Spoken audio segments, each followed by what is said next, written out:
Think about the last thing you bought: your phone, your shoes, even the food sitting in your kitchen.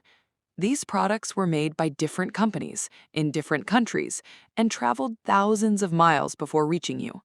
But every single one of them had one thing in common. Before they arrived on a store shelf or at your front door, they all relied on the exact same object. It's cheap. It's boring. Most people never even notice it. Yet without it, Amazon couldn't deliver millions of packages every day. Walmart shelves would empty far faster than they could be restocked. Factories would slow down, warehouses would become chaotic, and the global economy would grind to a crawl. So what is this invisible product that quietly keeps modern commerce alive? Surprisingly, it's a simple wooden platform called a shipping pallet. At first glance, it doesn't look important. It's just a few pieces of wood nailed together. No flashy technology, no billion-dollar logo, no celebrity CEO. And yet, this ordinary object has become the silent backbone of global trade. Every day, billions of dollars worth of products move across warehouses, factories, ports, trucks, and supermarkets on top of shipping pallets. In the United States alone, billions of pallets are in circulation at any given time, supporting nearly every major industry, from food and medicine to electronics and construction. But here's the question almost nobody asks. If pallets are so cheap, how did they become the foundation of a multi-billion-dollar industry? To answer that, we have to go back to a time before pallets existed, when moving goods was painfully slow, incredibly expensive, and surprisingly dangerous. Imagine running a warehouse 100 years ago. A truck would arrive packed with hundreds of boxes, but there was one problem. There was no fast way to unload them. Workers had to lift every single box by hand, one at a time. A shipment that takes minutes to unload today could take hours back then. It wasn't just slow, it was expensive. Businesses had to hire more workers, pay more wages, and accept damaged goods as part of the job. And every extra hour a truck sat waiting meant lost money. As factories produced more products and Americans bought more goods, this old system was starting to break. Then in the 1930s, something changed. The forklift became more common in warehouses. For the first time, businesses had a machine powerful enough to lift thousands of pounds in seconds. But there was still one major problem. Forklifts couldn't lift hundreds of loose boxes. They needed everything stacked on a single platform. That's where the shipping pallet came in. It looked almost too simple to matter. A flat wooden platform that allowed an entire stack of products to be moved at once. Suddenly, what used to take several workers an hour could be done by a single forklift operator in just a few minutes. Companies weren't just saving time, they were saving enormous amounts of money. During World War II, the U.S. military began using pallets on a massive scale to move ammunition, food, fuel, and medical supplies quickly across the world. The system worked so well that after the war, businesses adopted it almost everywhere. Factories, ports, warehouses, supermarkets. Within a few decades, the humble pallet had gone from a simple warehouse tool to the invisible foundation of modern logistics.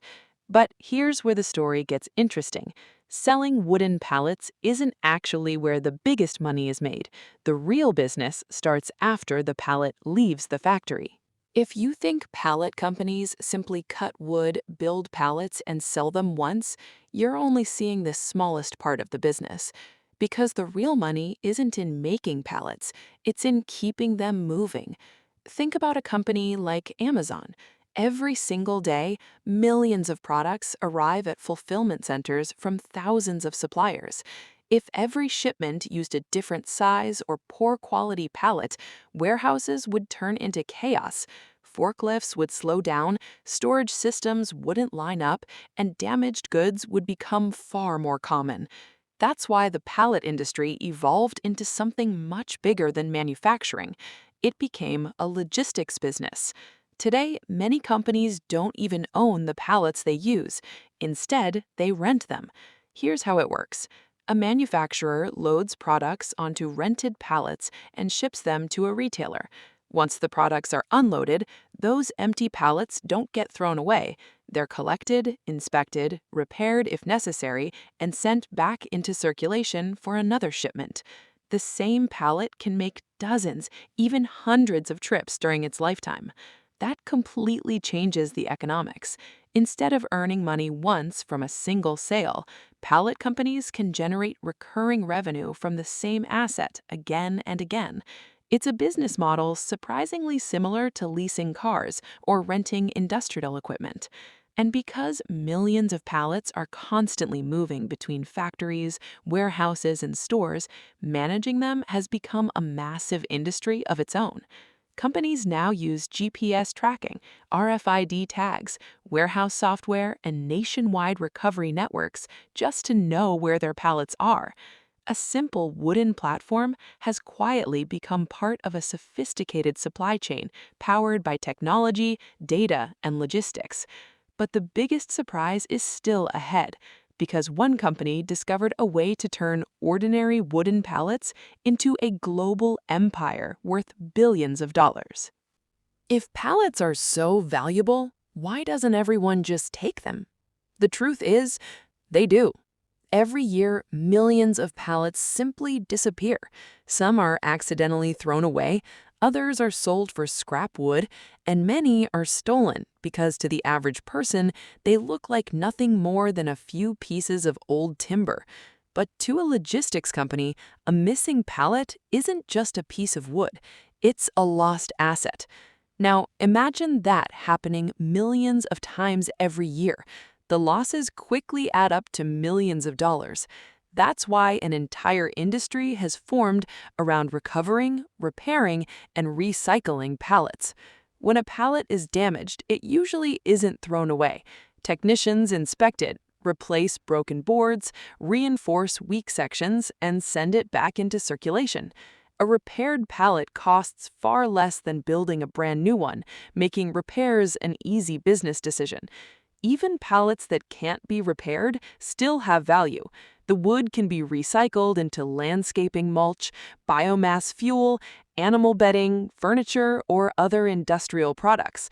In other words, almost nothing goes to waste. A single pallet can generate value long after its first shipment.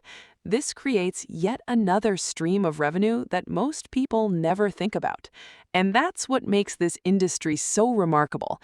It isn't just selling wood, it's managing assets, it's reducing waste, it's building systems that keep products moving while squeezing as much value as possible from every single pallet. The funny part? Most people walk past stacks of pallets every week without giving them a second thought. Yet those forgotten wooden platforms are quietly supporting one of the largest supply chains ever created. And when you zoom out, you realize something surprising. The real product was never the pallet itself. It was efficiency. And in modern business, efficiency is often worth far more than the product. For decades, pallets were treated like disposable tools. A shipment arrived, the goods were unloaded. The empty pallet was forgotten. Some were burned, some were dumped. Others simply disappeared. Every year, companies had to buy millions of new pallets to replace the ones that were lost. It was an expensive, never-ending cycle. Then one company asked a simple question. What if businesses didn't have to own pallets at all? What if pallets worked more like rental cars? Instead of selling a pallet once, the company would own it forever. Customers would simply pay to use it. When the shipment reached its destination, the empty pallet would be collected, inspected, repaired if needed, and sent to the next customer. The same pallet could generate revenue over and over again. That single idea transformed the economics of the entire industry. Today, companies manage enormous pallet pools containing millions of pallets moving between manufacturers, warehouses, retailers, and distribution centers every single day. Every pallet has a job. Every trip is tracked. Every repair extends its earning life. The pallet itself becomes an income-producing asset, and when you're managing millions of them, even a few dollars earned per trip adds up to an astonishing amount of money. This model also solves a huge problem for businesses. Instead of buying, storing, repairing, and replacing pallets themselves, companies can focus on making and selling their products, while someone else manages the logistics. It's cheaper, it's faster, and it's far more efficient. That's why many of the world's biggest manufacturers and retailers rely on pallet pooling systems behind the scenes. But there's one question this raises. If these wooden platforms are so valuable, why aren't they stolen all the time? As it turns out, they are. And pallet theft has quietly become a multi-million-dollar problem that almost nobody talks about. So, what can we learn from one of the world's most overlooked businesses? It's easy to assume that the biggest fortunes are built by creating the next iPhone, inventing a revolutionary technology, or launching a famous brand. But that's only part of the story. Some of the most successful businesses in the world don't sell products people dream about. They solve problems that most people never even notice. Shipping pallets are a perfect example. No one buys them because they're exciting. Companies buy them because they save time. They reduce labor costs. They prevent damaged goods. They make warehouses more efficient. And they allow millions of products to move through the global supply chain with incredible speed. That's why this boring product became a multi-billion-dollar industry, not because the pallet is valuable, but because the problem it solves is.